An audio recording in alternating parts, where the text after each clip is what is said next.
Do you like drama paired with tragedy in which not even children are safe from the monsters that go bump in the night? How about infection AUs? Or how about the thought of turning a family-friendly show into horror? For example, I don't know, My Little Pony. If this isn't ringing any alarm bells or for some reason you didn't look at the title, today we're going to be talking about the My Little Pony cookie virus AU found on TikTok by the creator with the username Anxiety Monster. I personally really enjoyed their story, and if you want to check them out, links are in the description. It was a fun read with very interesting visuals, or technically, haunting and unsettling. Seeing those cute and beloved ponies corrupt and change, it might make your stomach turn. Now, to give you a bit of a taste of what to expect in today's video, we're going to be looking through multiple journals in which we get shared information about how the infection works and get first-hand accounts of the survivors who are desperately trying to find help or safety. Not only that, but there's a pony who's immune, and later on, someone who you would not expect to get infected seemingly does in a way that's concerning because of the implications. There's twists and turns, and you'll never know who's truly safe, but isn't that what makes it exciting? If this tickles your fancy and you're curious to listen to my recap and thoughts, then sit back, relax, don't eat any suspicious cookies, like the video, and as always, my name is Ripa Estrella. Let's explore. MLP, the Cookie Virus, Act 1. The story begins with a journal from someone whose name is redacted by a blood smear, and it holds information about the stages of the cookie virus, which, for those who don't know, this virus is inspired by an actual episode from My Little Pony, but it was used as a prank targeted towards Rainbow Dash, rather than it actually being something real. But in the context of this universe, the virus is very much real. So returning back to the journal, an example of an infected pony we get shown is Twilight. Honestly, it's sad how little she survives in these types of stories. Regardless, in the first stage of the virus, she has noticeable rainbow coloration and drool coming from her muzzle along with blown pupils that could be a sign of going blind. In addition to that, infected ponies will develop a strange intense hunger and craving for the same cookies that infected them, and they can either have a permanent smile or a frown on their face. Moving on to the second stage, the pony's sanity will decrease while their hunger increases. So much, in fact, that they'll eat anything alive that crosses their path because there's a chance that the cookies they desperately want could be in that living creature's stomach. As for their appearances, the infected pony's mouth and stomach will rot, while their feathers and hair will begin to break and fall. Also, their skin will stretch and tear, especially near their now unhinged mouths. Following this is the third stage. Sanity will be completely gone by then, and they'll lose their ability to speak, only making noises connected to their anger and hunger. And as mentioned before, they'll eat anything alive in hopes to satiate their cravings, which does include other ponies. As for their mouths, it will just continue to stretch or droop to make it easier to devour whatever they want to devour. Sadly, it seems like no matter how much they eat, they'll still become incredibly skinny, and their limbs will begin to stretch and change. As for their hair and feathers, they will completely fall out at this point, leaving the only recognizable thing about them to be their cutie marks. And lastly, the final stage, which we don't get shown due to a blood smear covering the page. There's also a message telling us to run away, meaning that these ponies are a hopeless case and it's best to avoid them as much as possible. Speaking of avoiding the infected, we then move on to Rainbow Dash's journal, and it's a documented account from survivors. Currently, Rainbow Dash is with Applejack, Rarity, and the Cutie Mark Crusaders, hiding in a barn in Sweet Apple Acres, which is being barricaded. There's also noticeable tension. Specifically, Rainbow Dash is reassuring herself that everything that happened isn't her fault, but Applejack might not have the same sentiment due to her not being willing to interact with Rainbow. The same can be said about Scootaloo, while the remaining ponies are just trying their best to calm down. We also go on to learn that Rainbow believes that their group might be all that's left of Ponyville, and they're haunted by the visions of Twilight, and Fluttershy, who we learn is also infected. But unlike Twilight, she has a frown rather than a smile. As for Pinkie Pie, she was one of the first to eat those cookies, however, she hasn't been spotted since. And in the final line of her journal, Rainbow Dash writes, "What have I done? Try as she may, distributing those cookies is what caused this chaos, like in the episode, so the guilt will continue to build within her. Tragic." Following this, we return back to the journals, sharing more information about the virus, which its writer is still redacted due to another blood smear, but we do see an ES at least. Regardless, this journal is specifically about the frowning ponies. The major difference from the smiling ponies to the frowning ones, besides the obvious, is the fact that the frowning ponies have sunken eyes rather than blown out pupils. They are also noticed to mostly droop downwards instead of growing tall like the smiling ones. Additionally, in the final page of the journal, we actually do see a bit more writing, unlike with the previous journal. In the text, we get told that the infected ponies might be blind, but they compensate by having incredible hearing and sense of smell. Speaking of which, they will launch an attack at any noise or at any scent of blood. They're also known to have rapid breathing, and because of their aggression, it's best to stay indoors and to avoid contact with them, which is obvious. But anyways, looking at the red text on the page, the writer seems to have developed paranoia, believing that Fluttershy is looking at them, which could be a sign that maybe those who are infected aren't completely blind. Or as mentioned, Fluttershy's other senses just allowed her to easily track the writer who was studying her.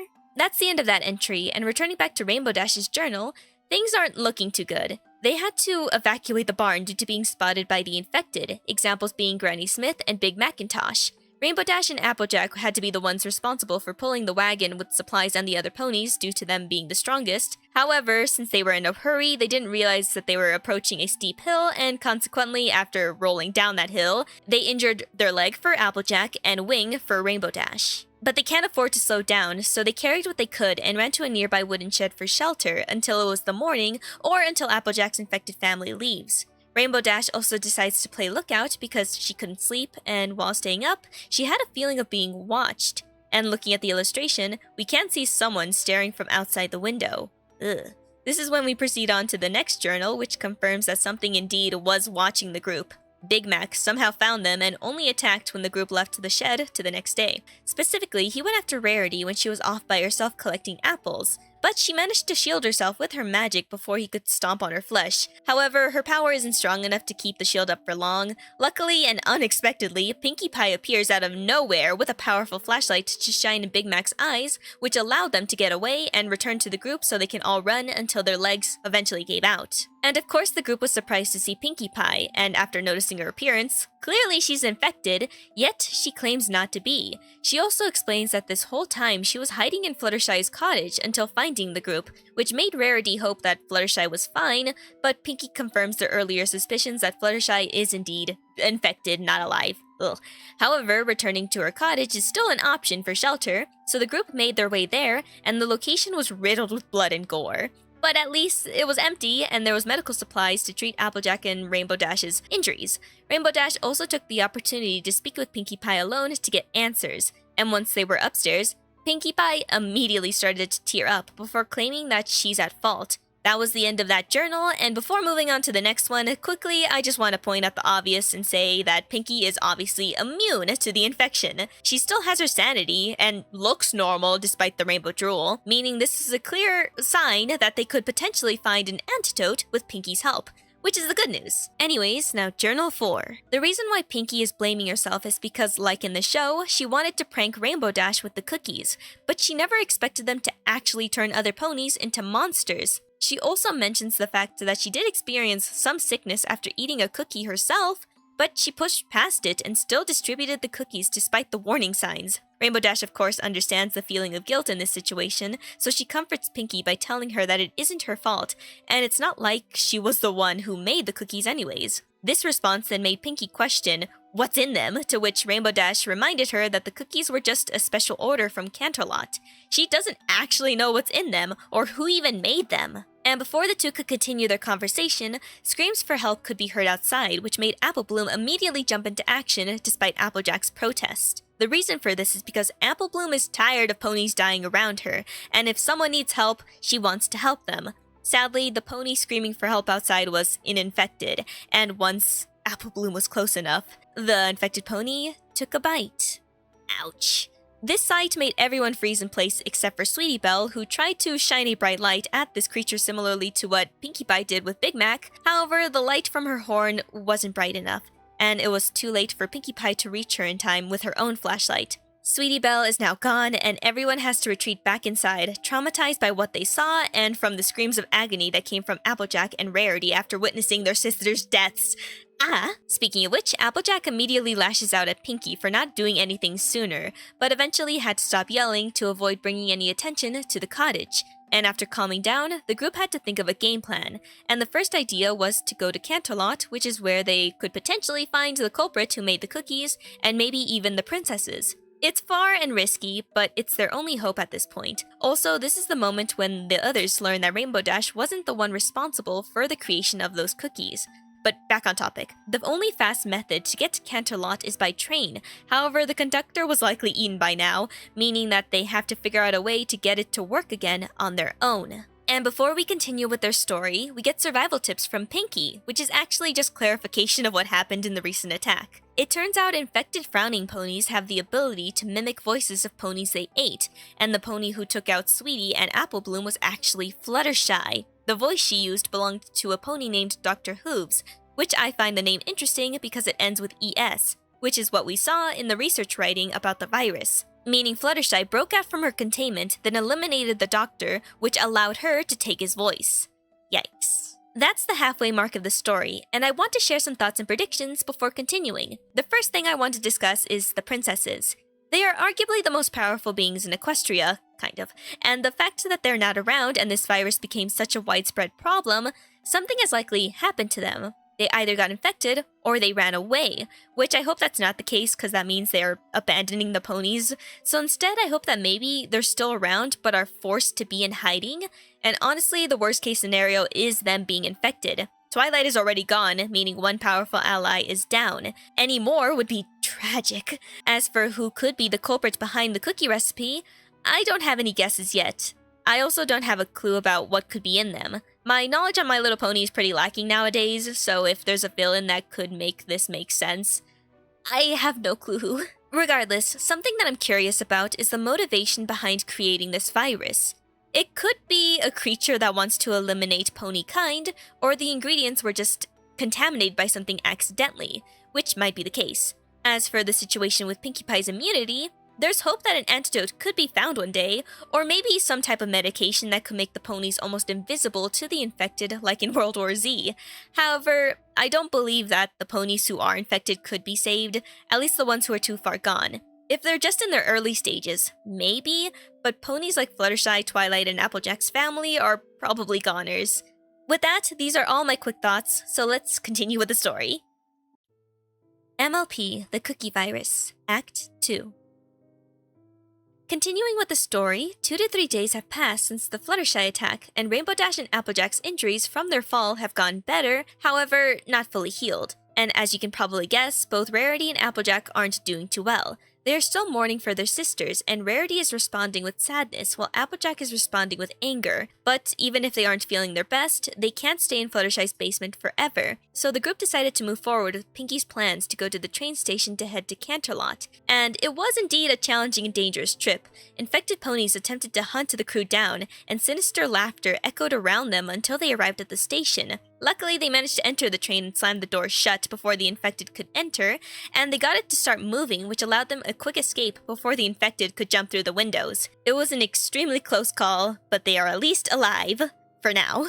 And during the train ride, the group really tried their best to keep the topic light, but somehow the conversation landed on how Pinkie Pie got her scars. It turns out that in the beginning, she was taking shelter with another pony named Lyra, who tragically lost her girlfriend to the infection, and this caused something to snap within her. Specifically, noticing that Pinkie Pie was infected, Lyra decided to attack her in her sleep with an axe, then ran away to never be seen again.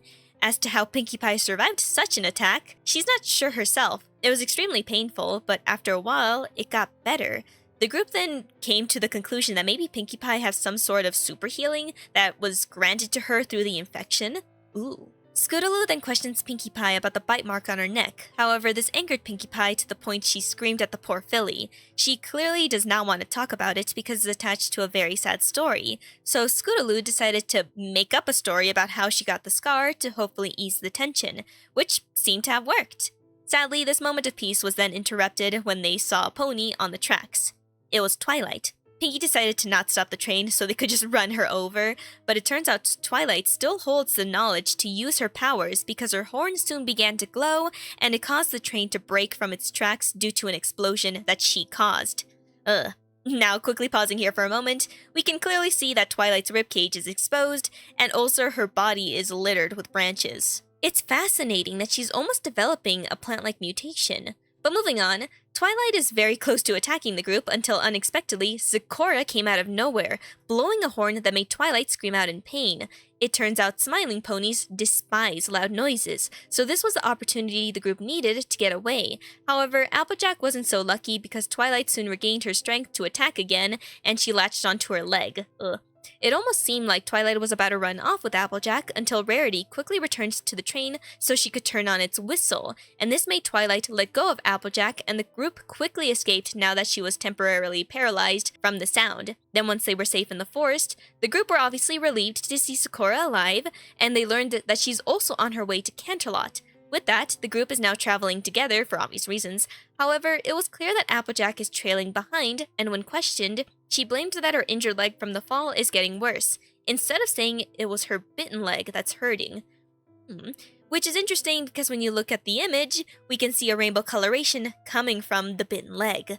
Oh no, definitely zombie rules. But let's ignore that for a moment because Pinkie Pie's survival guide gets an update, which is basically adding the information we just learned, which is the fact that frowning ponies hate bright lights while smiling ponies hate loud noises. Cool. So continuing with the story, Zecora goes on to explain what she's been up to. Since the beginning of the outbreak, she was hiding in her hut, and the only pony who visited her was Starlight Glimmer, who was adamant about finding a cure. At the time, Zecora was more than willing to offer her help, but knew it wasn't going to be an easy task, and she told Starlight that she needed a sample of those infected cookies to know what they're working with. So Starlight left to find one of those cookies, but never returned since. And after some time, Zecora couldn't remain in her hut for long because infected ponies started to wander the area. Luckily, while making her way to Canterlot in hopes to find help, Zecora discovered a way to almost cloak herself from the infected ponies. By covering herself with mud, she can mask her scent to make it more difficult to be detected. And after hearing this, the group quickly began to roll in the dirt, which Rarity was a bit hesitant about, but, the desire to survive was strong, so she eventually gave in. Now thoroughly covered in mud, the group proceeded to make their way to Canterlot, which will be a 3-day walk, and while walking, they had to be extra cautious because anything could happen. The fact Twilight somehow got ahead of them was alarming, so they need to be on their toes at all times. Speaking of which, something is clearly wrong with Applejack. She's become more sickly, and everyone has to slow their pace just to make sure Applejack can keep up. But that wasn't enough because she even needed assistance just to stand. Only when they had to stop for the night was when she was able to rest. Then following to the next day, Zecora suggested staying behind with Applejack so that the others can make it to Canterlot in hopes to find help. This caused a bit of an argument, but eventually they agreed. However, Applejack wanted Rainbow Dash to stay with her instead, so the others left, and now that they are alone, Applejack removes the blanket that was covering her the whole night, and reveals that from her bite, a rainbow coloration just continued to spread. This was a sign of her turning into one of those things, and she refuses to become a monster that could potentially kill her friends, so she made a difficult request. She asked Rainbow to kill her. Rainbow of course freaks out, not wanting to kill her because she loves her. However, Applejack is adamant. Despite this, Rainbow decides to run away, leaving Applejack by herself. And even if Rainbow regrets leaving her during her final moments, she just couldn't bring herself to hurt Applejack. And we actually go on to see Applejack's fate. She does become one of those grotesque monsters, and infected Twilight is looming over her. Damn. Drama! Following this tragic scene, we actually get information of how infected bites work. The speed in which a pony turns depends on where they get bitten, and unlike the other infected ponies, their expression is more similar to one of fear or surprise. And there's also the fact that the rainbow coloration is coming from their bite mark instead of from their mouth. In addition to that, they are very loud and clunky with large necks. However, when in the forest, they might be able to go silent and sneak up on you. But at least they're slower, and as long as you're observant enough, maybe you'll know when one is coming. With that, we then switch to a scene of Luna entering Applejack's dream and discovering the fact that Applejack is infected. But let's quickly rewind in time. We see both Luna and Celestia in their castle, and Luna admits that for some reason, she isn't able to access anyone's dreams in Ponyville.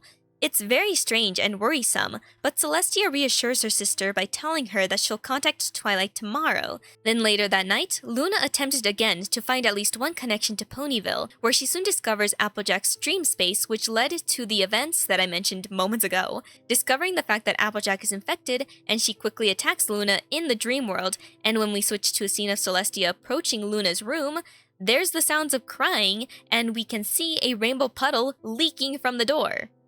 I'm honestly surprised by everything we were just shown.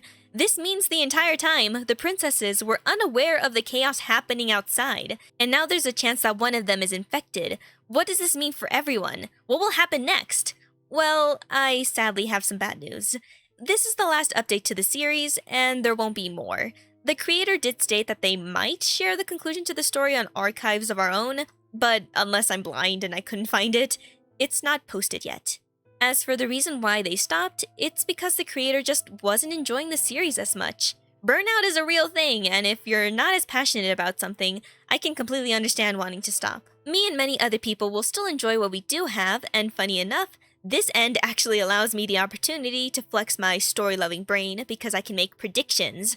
Basically my own fanfic of how I believe the story could end. So let's now move on to the conclusion so I can tell you how I believe the story could conclude. Conclusion. Now, everything I'm going to say is just my own thoughts. I don't know what the creator had lined up, especially when it comes to things like the mysterious bite that Pinkie Pie has, or the culprit behind the cookies. So just humor me for a moment. If the story were to continue, I believe it would make sense that the ponies we were following from the beginning would eventually make it to Canterlot.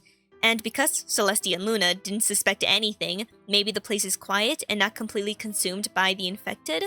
But there's a chance that the group were followed, so eventually chaos will happen, but maybe if they are fast enough, they could make it to Celestia in time for them to form a protective barrier around the castle to stall for time.